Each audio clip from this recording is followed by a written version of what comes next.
আজকে আমরা সনিক ব্র্যান্ডের 2:1 একটা স্পিকার সার্ভিসিং করব।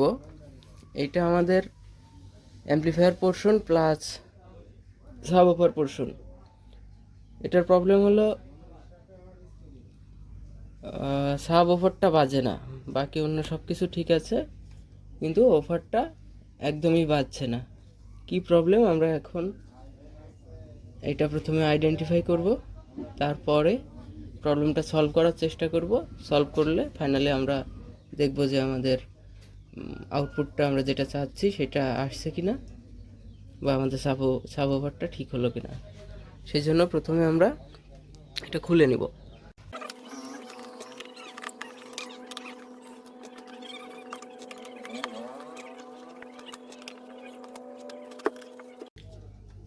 এখানে আমাদের 2030 তিনটা আইসি আছে।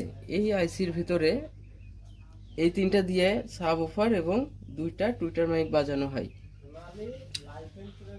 আমরা দেখতে পাচ্ছি আমাদের একটা একটা আইসিতে ফিজিক্যাল ড্যামেজ পাচ্ছি, কালো হয়ে গেছে। সম্ভবত প্রবলেমটা এখানেই হয়েছে।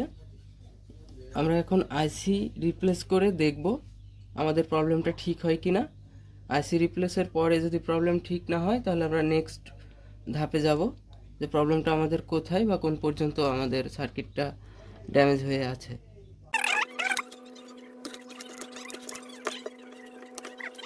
আমাদের সার্কিটটা আলাদা করে নিয়েছি, খুলে নিয়েছি।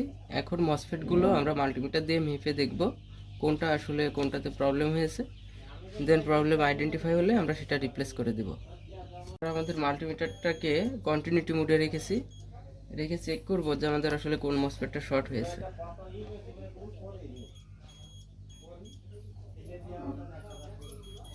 হ্যাঁ, আমরা দেখতে পাচ্ছি আমাদের এই মসফেটটা শর্ট হয়ে আছে। মূলত এইটাই হয়তো সাবওয়ুফার বাজায়, এটা থেকে এই প্রবলেমটা আসছে। বাকিগুলো চেক করে দেখি।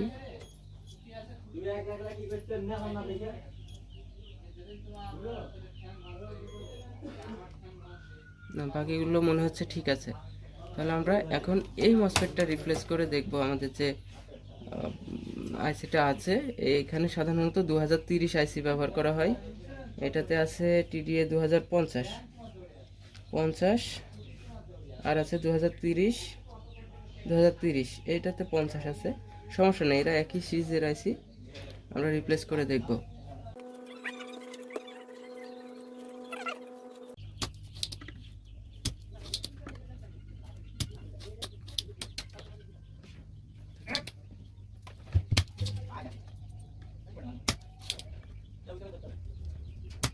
অরিজিনাল আইসিটা আমাদের নতুন আইসি নেই।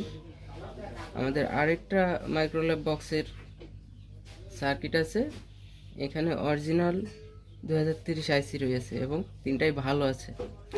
এখান থেকে একটা খুলে আমরা ওখানে রিপ্লেস করব।